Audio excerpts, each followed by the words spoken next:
Isayas Kabanata 4. Dahil dyan, pagsusugatan ni Yahweh ang kanilang ulo hanggang sa sila'y makalbo.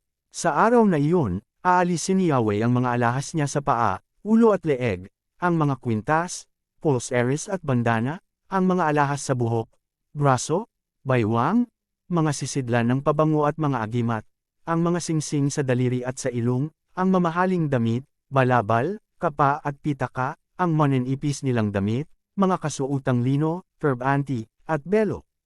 Ang dating mabango ay aalinggaso sa baho. Lubod ang ibibigkis sa halip na mamahaling sinturon. Ang maayos na buhok ay makakalbo. Ang mag-agarang damit ay papalitan ng sako. Ang kagandahan ay magiging kahihiyan. Mamamatay sa tibak ang inyong mga kalalakihan. At ang magigiting ninyong kawal sa digmaan. Magkakaroon ng panaghoy at iyakan sa mga pintuang lungsod. At ang mismong lungsod ay matutulad sa isang babaeng hubad na nakalupasay sa lupa. Sa araw na iyon, 7 babae ang mag-aagawan sa isang lalaki at sasabihin nila, "Kami na ang bahala sa aming kakainin at isusuot na damit, pakasalan mo lamang kami para mawala ang kahihiyang taglay namin sapagkat kami walang asawa."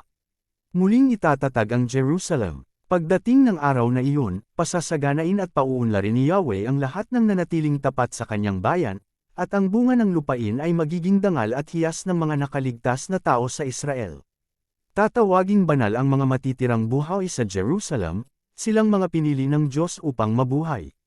Sa pamamagitan ng makatarungang paghatol, huhugasan ni Yahweh ang karumihan ng Jerusalem at ang dugong nabuhos doon.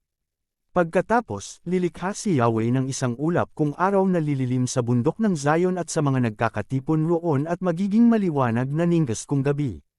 Lalaganap ang kanyang kaluwalhatian gaya ng isang malawak na bubong na magsisilbing lilam sa init ng araw at kablihan kapag may bagyo at ulan.